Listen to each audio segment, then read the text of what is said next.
Usembut Menteri Rangbak Kejela ubah kemi iketanat kampok ying polis ubah Presiden Tensong hakakat lai terik nailar.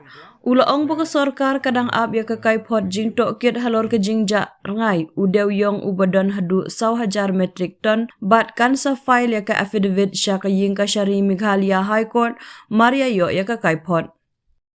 Ngindang yuk pediang ya ke kaiphot pio i ngiru ngihap ban jubab syaka ying ka syari. Kumta syen ngin sayo ya ka bat halor ke jing syam jong ka kaiphot ban yuk pediang naki distrik ngin sa file ya ka affidavit hakmat ke ying ka syari Meghalaya High Court ong ubak Preston hapakren syakilat pathai kubor.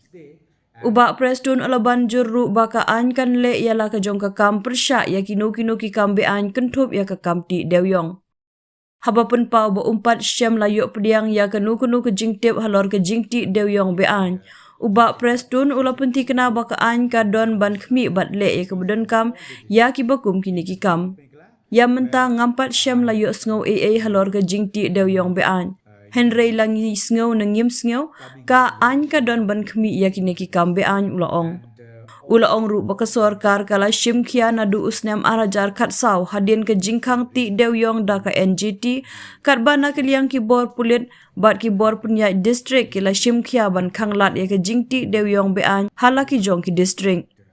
Ka jing petha na ke liang ke sorkar kalong ke basyai ba pihak ban tre shitom shisha ban pentikna baki kambian kian om jaha ki distrik ki jong ki ulaong. I have not heard anything about the illegal mining of coal now. But whether we heard or we don't heard, what I'm saying is the law always there to prevail upon those illegal activities. Let me tell you one thing that not only because we receive a report, but that time right from 2014 itself. In fact, the police administration, the district administration, I'm telling you, what we doing is, it's very clear, the direction from the government side is very clear that you have to really work hard to make sure that the illegalities does not happen in their respective districts. That we are yet to receive, and I'm very sure because see now that we have to also, we have to also reply to the court. So very soon this will happen, and on the basis of the report to be received from the concerned district, then we will also file the affidavit in the before the Honorable High Court.